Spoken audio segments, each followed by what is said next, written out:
हमने जो chapter start किया हुआ है वो है टाइम एंड वर्क, और कुछ क्वेश्चन हमने किए थे। जो नेक्स्ट टाइप हमने शुरू की थी वो थी कि अगर कोई काम को शुरू करे और किन्हीं 2 व्यक्तियों या 3 व्यक्तियों में से 1 या 2 व्यक्ति छोड़कर चले जाएं तो काम का क्या इफ़ेक्ट पड़ेगा, काम में ज़्यादा दिन लगेंगे या किसी के आने से काम जल्दी ख़त्म होगा तो कैसे होगा। तो क्वेश्चन लिखिए एक कि ए और बी एक काम को क्रमशः 18 दिन और 24 दिन में पूरा करते हैं।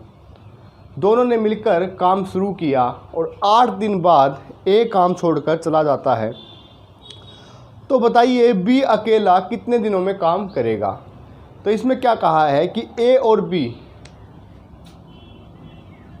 ए करता है और बी करता है, ठीक है, और एक साथ काम करते हैं शुरू। ए करता है 18 दिनों में और बी करता है 24 दिन में, ठीक है। एक साथ काम शुरू किया तो सबसे पहले हम देखेंगे काम कितना होगा। काम हमें क्या लेना है, इन दोनों का एलसीएम। इन दोनों का एलसीएम कितना आएगा, 72। ए करता है यही काम कितने दिन में, 18 दिन में, और बी करता है यही काम कितने दिन में, 24 दिन में। मतलब ए 18 दिन में 72 काम करता है तो एक दिन का काम कितना होगा इसका, 4। बी 72 काम 24 दिन में करता है तो एक दिन का काम कितना होगा इसका, एक दिन का काम आ जाएगा 3। तो इनकी क्षमता आ गई। अब जो क्वेश्चन में कह रहा है इतना आपको सभी क्वेश्चनों में करना है। अब जो ये कहना चाहता है वो समझिए कि 8 दिन तक दोनों ने काम किया, मतलब दोनों ने मिलकर काम शुरू किया और 8 दिन तक दोनों ने काम किया। मतलब इसने एक दिन में 4 काम किया, इसने 3 काम किया एक दिन में, तो एक दिन का दोनों का काम कितना हो गया, 4 + 3 7। तो इसका मतलब क्या है, इसका मतलब ये है कि 7 काम इन्होंने 8 दिन तक तो किया। भाई एक साथ काम किया शुरू और 8 दिन तक इकट्ठा किया और एक दिन का 7 काम है इनका, तो 8 दिन तक तो एक साथ काम किया इन दोनों ने, ए प्लस बी ने। तो कितना काम किया, एक दिन का 7 है तो 8 दिन का काम हो गया 56। तो 56 काम इन दोनों ने ख़त्म कर लिया ए के जाने से पहले। उसके बाद क्या हुआ, 8 दिन बाद ए चला गया तो काम कितना बच गया, जब ए गया तो काम बचा हमारा 72 में से 56 काम तो कंप्लीट हो गया। तो काम कितना बचा, काम बचा हमारा 16। अब ये 16 काम जो है ये जो 16 काम है ये किसने किया, अकेले बी ने किया, और वही पूछ रहा है ये कितने दिन में काम पूरा होगा। तो 16 काम अकेले बी ने किया तो बी की एक दिन की क्षमता कितनी है, 3। तो 16 काम कितने दिन में करेगा, 16 काम करेगा 5 सही 1/3। तो यही पूछा था कि बी अकेला उस काम को या शेष काम को कितने दिन में पूरा करेगा, 5 सही 1/3 दिन में बी अकेला बचे हुए काम को पूरा करेगा। अगला देखिए क्वेश्चन,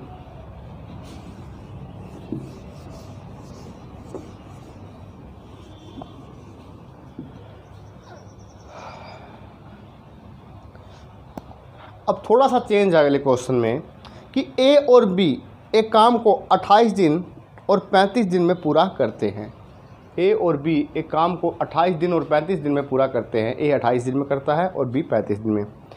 वे एक साथ काम शुरू करते हैं लेकिन कुछ दिनों के पश्चात ए काम छोड़ देता है और बी ने शेष काम 17 दिन में ख़त्म किया, ठीक है। तो ए ने कितने दिनों के बाद काम छोड़ा था। अब की बार हमें ये दे दिया कि बी ने उस काम को कितने दिन में ख़त्म किया, तो हमें बताना क्या है कि ए ने कितने दिन बाद काम छोड़ा। सबसे पहले आपको क्या करना है कि टोटल वर्क निकालना है। ए कितने दिन में करता है, 28 दिन में। बी करता है कितने दिन में, 35 दिन में। ए 28 दिन में और बी कितने दिन में करता है, 35 दिन में। टोटल काम होगा इन दोनों का एलसीएम, 28 और 35 का एलसीएम लोगे कितना आएगा, 140। भाई 28 की टेबल में 28 के पहाड़े में और 35 के पहाड़े में 140 आता है, एलसीएम बी का क्या होगा 140। तो ए कितना होगा, 28 दिन में करता है 140 काम, बी करता है 35 दिन में 140 काम, ठीक है। तो यहाँ से अगर ये 140 काम 28 दिन में करता है तो एक दिन का काम कितना होगा इसका, एक दिन का काम हो जाएगा 5, 28 पंजे 140। अगर 140 काम 35 दिन में करता है तो एक दिन का काम हो जाएगा इसका 4। अब हमें जो क्वेश्चन में दिया है, हमें दिया है कि ए छोड़ के जाता है कुछ दिन बाद,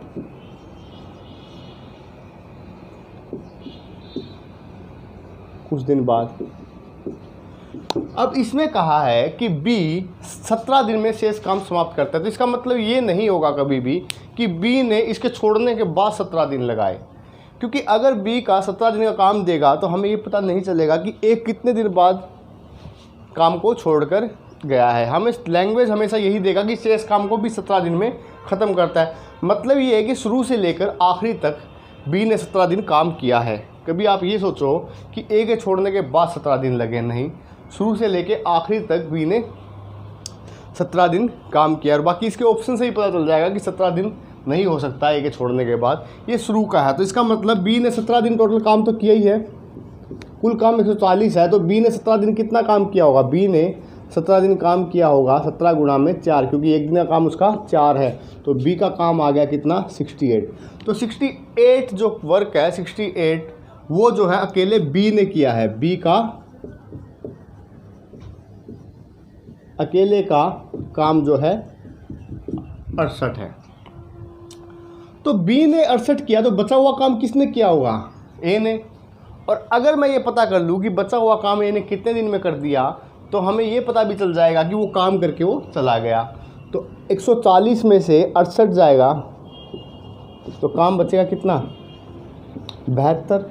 और ये 72 काम बी ए अकेला कितने दिन में करेगा? 72 काम ए अकेला करेगा, एक दिन का काम 5 है, तो 5 एकम 5 चौक 20, 2/5, तो 14 सही 2/5 दिन बाद, 14 सही 2/5 दिन बाद काम ए करके चला जाता है। और कुल काम कितने दिन में पूरा हुआ है? कुल काम जो पूरा हुआ है वो कितने दिन में हुआ है? 17 दिन में हुआ था, वो हमें क्वेश्चन में दिया हुआ था।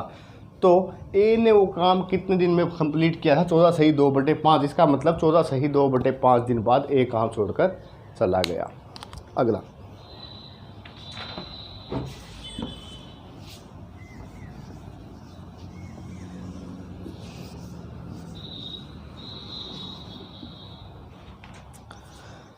अगला क्वेश्चन कहता है कि एक पुरुष और एक लड़का किसी काम को 24 दिन में समाप्त कर सकते हैं यदि अंतिम के 6 दिनों में केवल लड़का काम करता है तो 28 दिन में काम समाप्त होता है। तो पुरुष अकेले काम को कितने दिन में समाप्त करेगा? क्या कहता है कि एक पुरुष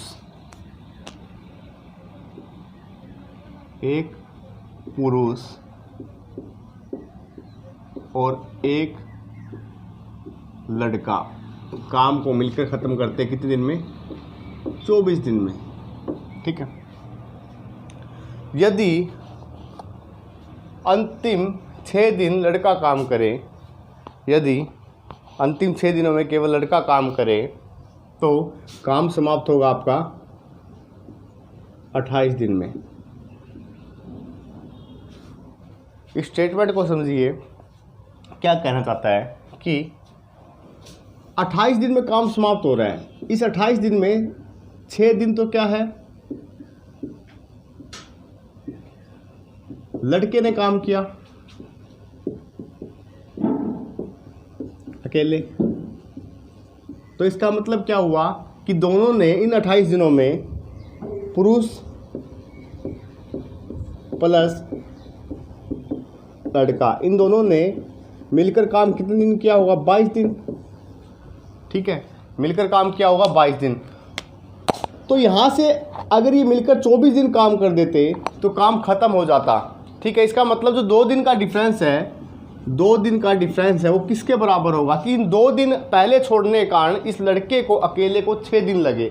तो इसका मतलब ये कह सकते हैं कि 2 दिन का काम जो होगा अकेले लड़के के 6 दिन के काम के बराबर होगा। यही होगा ना कि पुरुष और लड़के का 2 दिन का काम, पुरुष प्लस लड़का, इनका 2 दिन का काम किसके बराबर होगा? लड़के के अकेले 6 दिन के काम के बराबर होगा, क्योंकि इन्होंने 2 दिन पहले छोड़ा तो उसे 6 दिन फालतू लगे। तो यहाँ से अगर मैं निकालूँ 2 पुरुष प्लस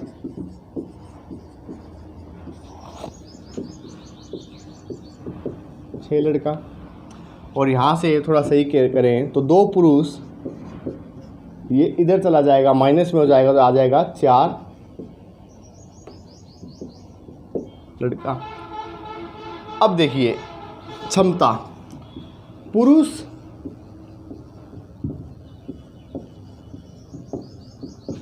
के नीचे लड़का ले आते हैं और इधर आ जाएगा 4/2, या हम कह सकते हैं इसे 2/1। तो पुरुष की क्षमता 2 है और लड़के की क्षमता यहाँ से आ गई 1। अगर मैं पुरुष की क्षमता 2 मान लूँ, लड़के की क्षमता 1 मान लूँ, तो क्वेश्चन में क्या पूछा है कि तो पुरुष अकेला काम को कितने दिन में करेगा, पुरुष अकेला इस काम को कितने दिन में करेगा। तो हमें निकालना है कि पुरुष इस काम को कितने दिन में करेगा, और उसके लिए हमें क्या चाहिए, हमें चाहिए कि कुल काम कितना है जो 24 दिन में पूरा हुआ। कुल काम निकालने के लिए हमें इस 24 दिनों का प्रयोग करना पड़ेगा, यूज़ करना पड़ेगा। कैसे कि पुरुष की एक दिन की क्षमता 2 है और लड़के की एक दिन की क्षमता 1 है, तो क्षमता हो गई कितनी, 3। क्षमता कितनी आ गई, 3। और कितने दिन तक, 24 दिन तक। 24 दिन में काम कंप्लीट किया तो यहाँ से इसकी कुल काम आएगा जो 72 होगा। कुल काम कितना आ जाएगा, 72। तो ये भी आ गया हमारे पास। हमें ये पता ही है कि पुरुष की क्षमता अकेले ही कितनी है, लड़के की अकेले ही कितनी है, और दोनों ने एक साथ काम किया तो 24 दिन में काम कंप्लीट किया। तो इसका मतलब 24 दिन के अंदर 3 के हिसाब से जो काम किया वो कितना बना, 72। तो इसका मतलब 24 दिन में जो कुल काम था 72 था। अब पुरुष का निकालना है कितने दिन में काम करेगा। पुरुष काम करेगा 72, अकेला वो होगा 2, तो ये आ जाएगा 36 दिन। तो पुरुष अकेला इस काम को कितने दिन में समाप्त करेगा, 36 दिन में पूरा करेगा।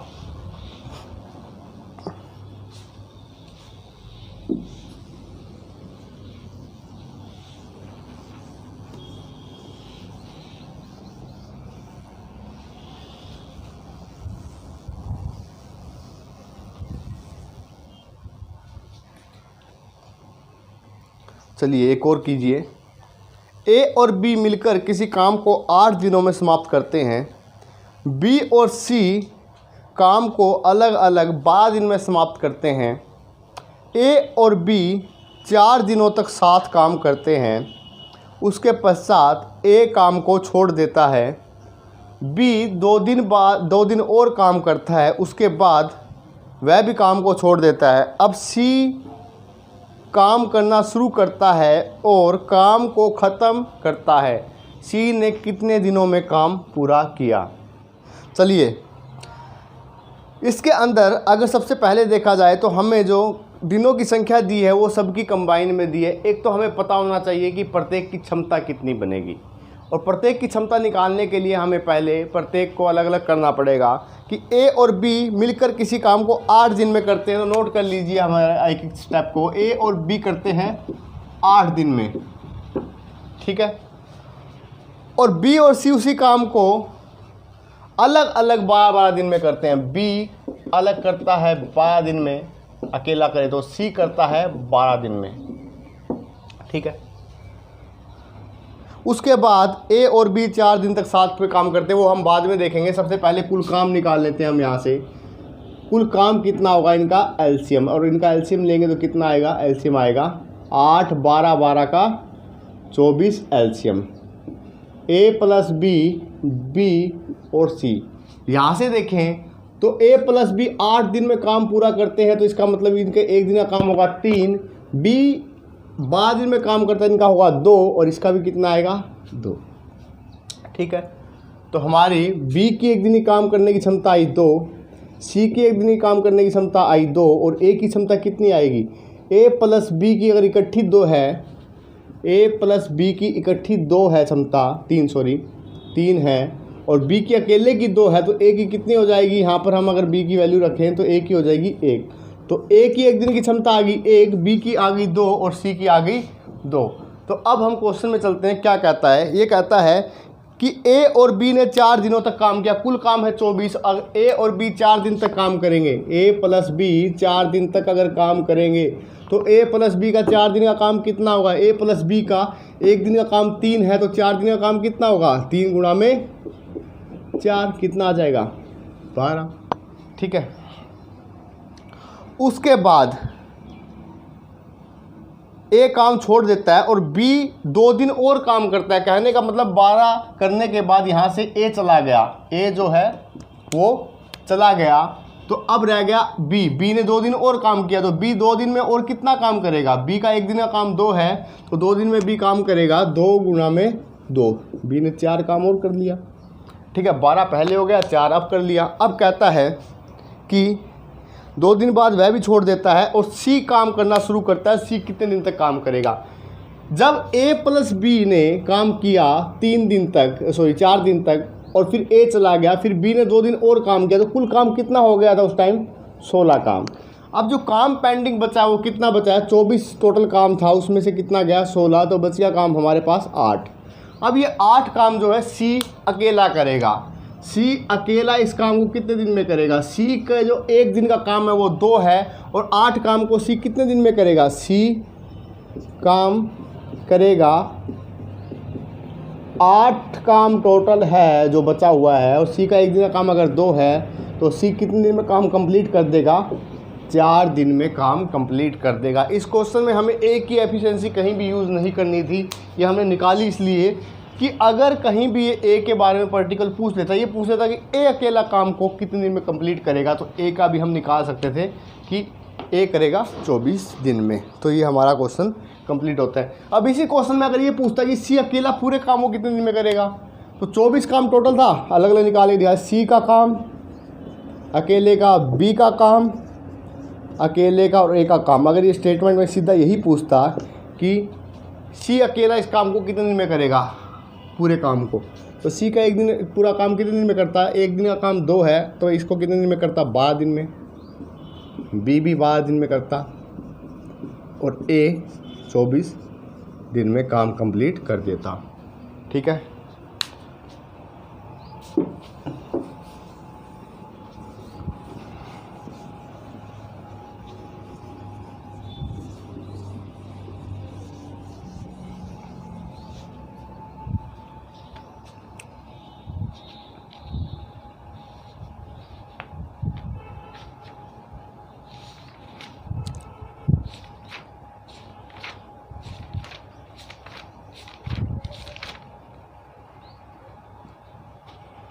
तो ये थे हमारे क्वेश्चन में, जब ये दिया हो कि कोई आ गया कोई चला गया।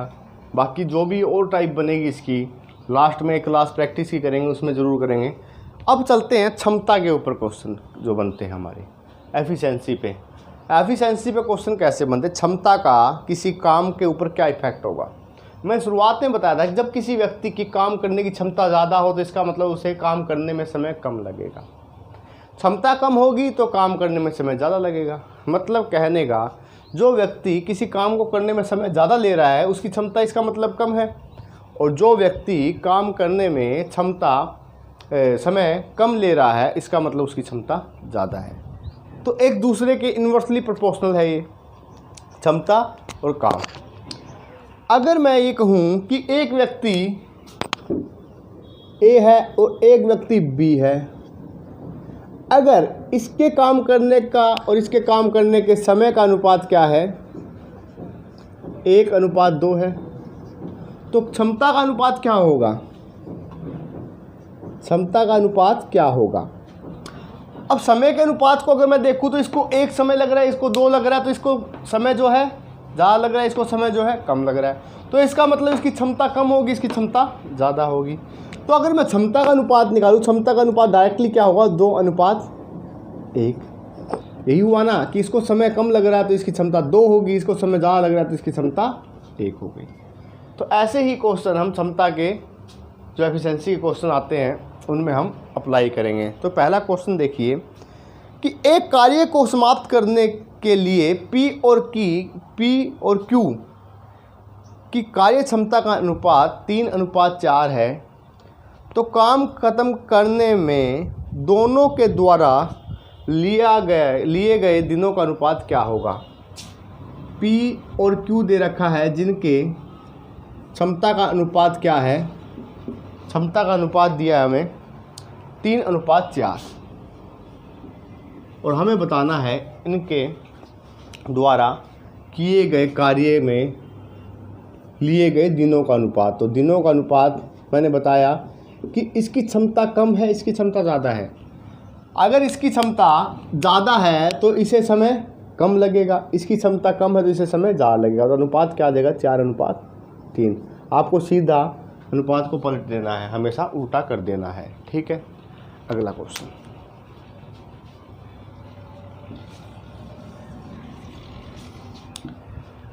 अगला क्वेश्चन कहता है कि एक दिन में किसी कार्य का आधा भाग कर सकता है, जबकि एक दिन में बी उस कार्य को पूरा कर सकता है। सी के एक दिन के कार्य को बी एक दिन में आधा कर सकता है, तो उनके कार्य करने की दक्षता का अनुपात क्या होगा, क्षमता का अनुपात क्या होगा। अब की बार सी और साथ में दे दिया तो हम कैसे करेंगे, देखिए पहले हम देखते हैं ए और बी। ठीक है, अब कहता है क्षमता की बात है, कार्य का आधा करता है। एक दिन का कार्य तो आ ही गया, एक दिन में, दिन तो सेम है। तो इसका मतलब क्या है, इसने कहा कि एक दिन में उस कार्य का आधा भाग करता है जिसका बी पूरा करता है। एक ने मान लीजिए एक काम किया है तो बी ने वो काम कितने दिन, 2। इसका मतलब यही है कि ए बी का आधा काम करता है एक दिन में। अब कहता है कि सी एक दिन का कार्य को बी एक दिन के कार्य में आधा कर सकता है। सी के एक दिन के कार्य को बी एक दिन में आधा कर सकता है, मतलब जो बी ने कार्य किया वो सी का क्या है, आधा है। तो यहाँ से अगर मैं बी की बात करूँ, बी अनुपात सी की बात करूँ, तो अगर सी ने 4 किया है तो बी ने कितना किया है, 2। बी अनुपात सी कितना है, 2। तो आपको बताना है कि इनकी कार्य करने की दक्षता क्या होगी, इनकी कार्य करने की दक्षता। तो मैं इसे अगर अनुपात में बात करूं, ए अनुपात बी अनुपात सी, तो कितना हुआ, 1:2, और बी अनुपात सी कितना हुआ, 2:4। तो इसमें खाली जगह पे क्या करेंगे, 2, इधर भी क्या करेंगे, 2। तो यहाँ से आ गया 2 एकम 2, 2 दूनी 4, 4 दूनी 8।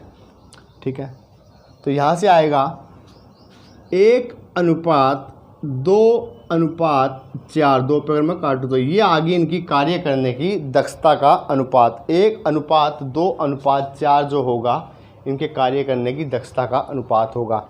ये जो चीज़ है रेशो के अंदर हम कर चुके हैं कि ये कहाँ कैसे आया,